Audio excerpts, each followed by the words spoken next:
Welcome to Mythos Most Wanted, where ancient legends go on trial.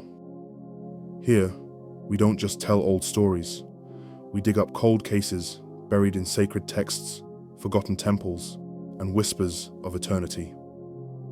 Each episode unearths the darkest, most violent crimes ever committed by divine beings. From genocidal tantrums to cosmic war crimes, from human sacrifice to unholy betrayal. We'll break down their lives, their motives, and their madness, with psychological evaluations, crime scene analysis, witness interviews, and final verdicts.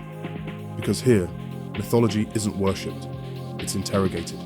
This is Mythos Most Wanted, and every god has blood on their hands. Today, we look at the maniacal, murderous trafficker of souls, Erlik Khan, the soul harvester of the steppe. Mongolia's steppes stretch endlessly across the horizon. Wide, wind-scoured lands, whispered over by legends older than empire. It was here, long before Genghis Khan's shadow fell across the continent, that the nomads told stories of a different ruler.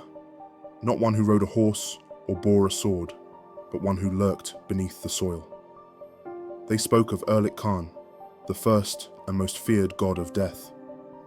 Unlike other divine figures, Erlik wasn't worshipped out of love or devotion. He was feared, bargained with, and when necessary, hunted. Erlik was no ordinary death god. He didn't simply preside over the departed.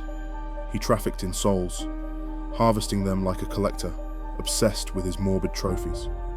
To the shamans of the time, he was the spiritual apex predator, a being whose descent into darkness was not a fall, but a transformation. And those who encountered him were rarely left whole. Once a celestial being crafted to help forge humanity, Erlik's pride proved his undoing. According to ancient Uyghur and Mongolian texts, Erlik attempted to breathe life into human clay before Ulgan, the supreme sky god, could complete the task. But what emerged from Erlik's breath was twisted, decaying. Life, perhaps, but life laced with death. For this defiance, he was cast from the heavens, not merely exiled, but cursed to reign over what no other god wanted, the Underworld. Beneath the surface, Erlik shaped Tamag, a realm of shadows, ash, and bone. Here, he did not passively guard the dead, he harvested them. His empire was built not on tribute, but on torment. The Underworld became a processing machine for pain, and Erlik Khan, now lord of the realm, ensured that every soul that passed through his gates was flayed, altered, or consumed. The nomadic tribes began to speak of the Lord below in hushed tones. He didn't come with plague, he was the plague. In the 13th century, a plague swept through Overkangai. Entire villages vanished overnight. There were no cries for help, no signs of struggle, just silence, broken only by the soft rustle of wind through abandoned yurts. But those few who survived swore the people hadn't died. They'd been taken. One scroll from a Siberian archive describes a chilling testimony. The sky turned bronze. The air thickened. Then we heard chanting, not from men, but from inside the earth. Elders believed Erlik had returned, drawn by spiritual imbalance. His hunger wasn't random. He fed on grief, disillusionment, and the decay of hope. The more you feared death, the more likely you were to see him in your dreams and wake up somewhere else entirely. Modern forensic mythologists uncovered what they call soul trafficking patterns. These are cycles of mass disappearances aligned with shamanic astrological anomalies. Each incident shares a theme: spiritual corruption, community betrayal, and the emergence of what locals call smokeless fire. Dr. Tungalag Enkbat, a forensic psychiatrist specializing in divine psychopathology, began compiling what she called the Erlik pattern. To her, Erlik Khan displayed every hallmark of a malignant narcissist with godlike entitlement.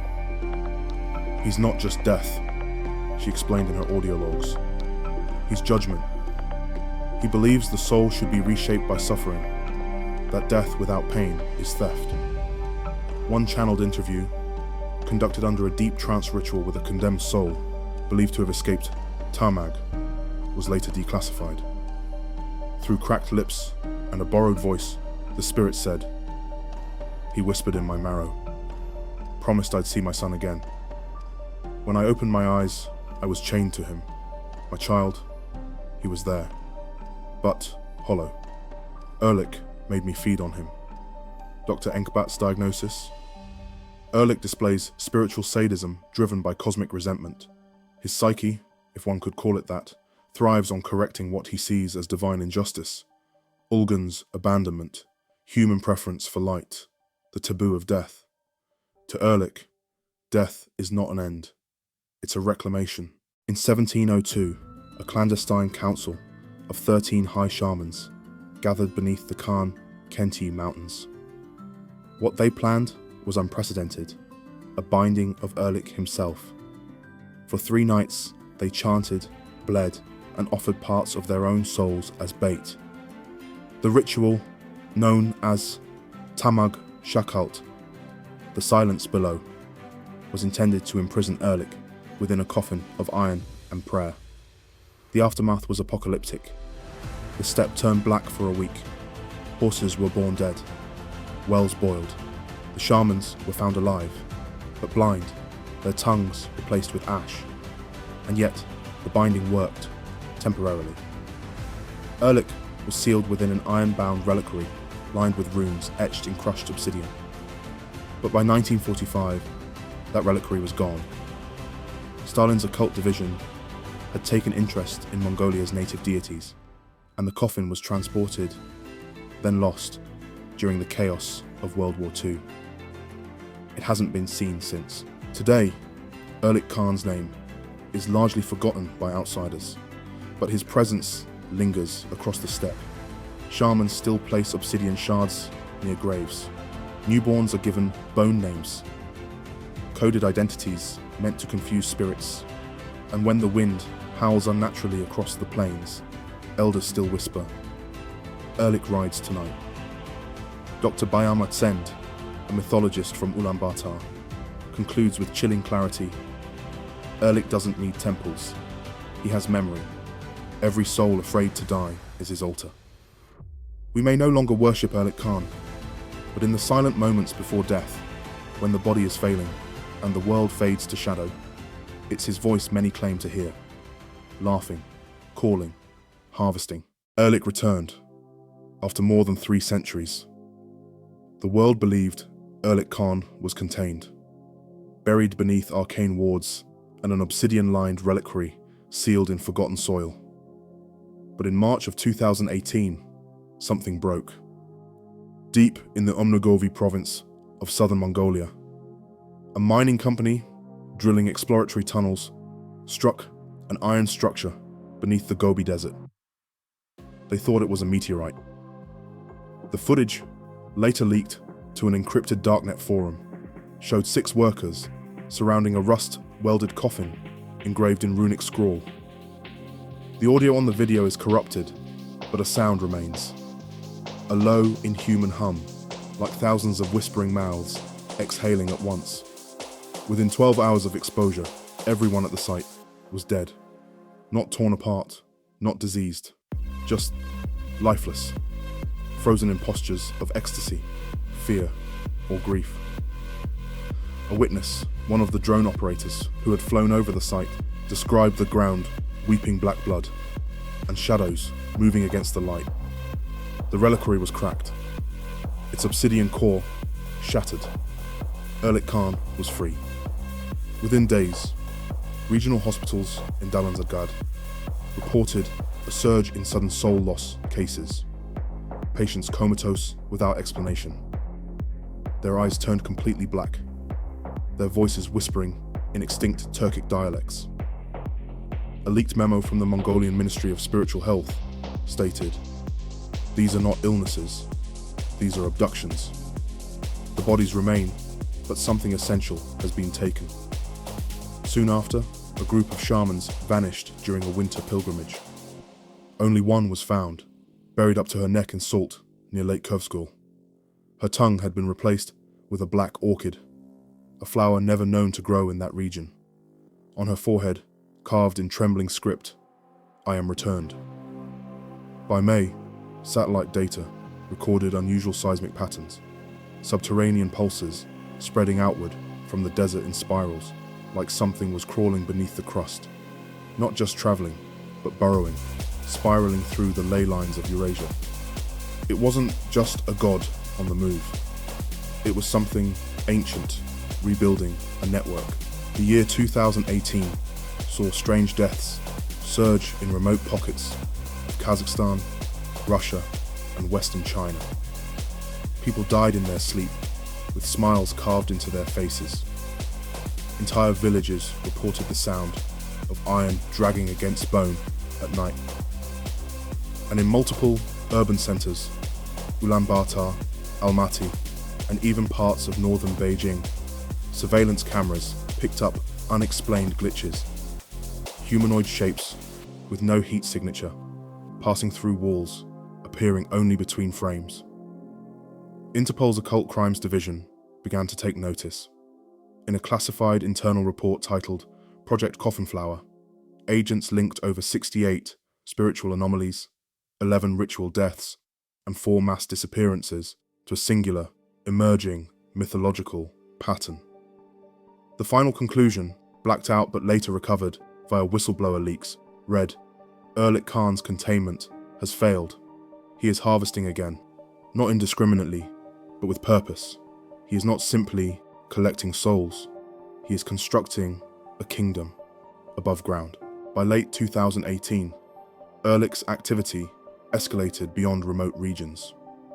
A temple in western Mongolia, dedicated to Ulgun, his ancient rival, was found inverted, literally flipped underground, with its foundation exposed to the sky and its altar buried in stone.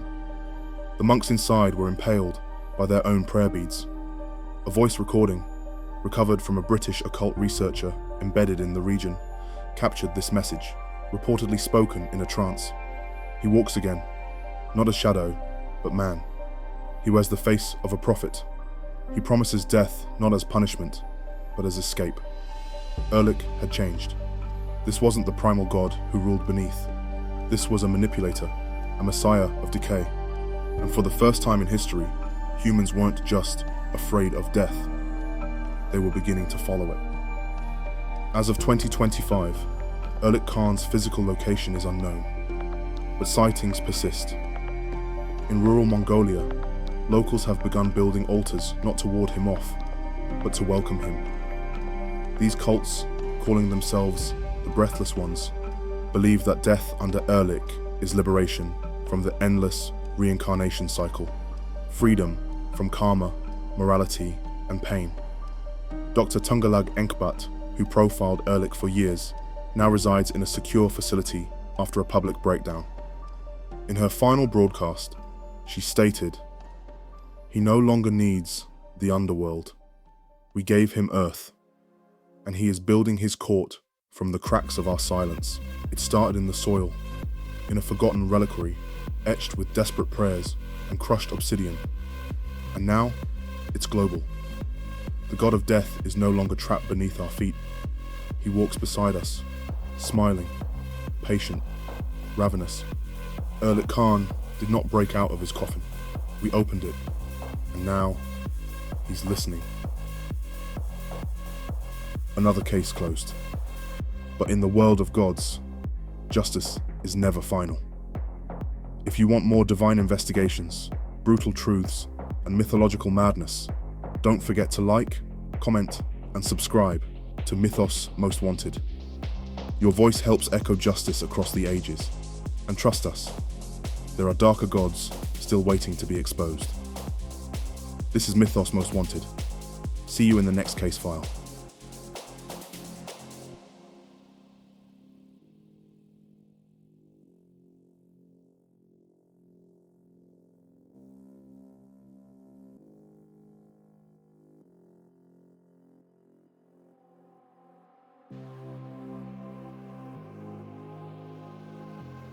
Another case closed. But in the world of gods, justice is never final. If you want more divine investigations, brutal truths, and mythological madness, don't forget to like, comment, and subscribe to Mythos Most Wanted. Your voice helps echo justice across the ages. And trust us, there are darker gods still waiting to be exposed. This is Mythos Most Wanted. See you in the next case file.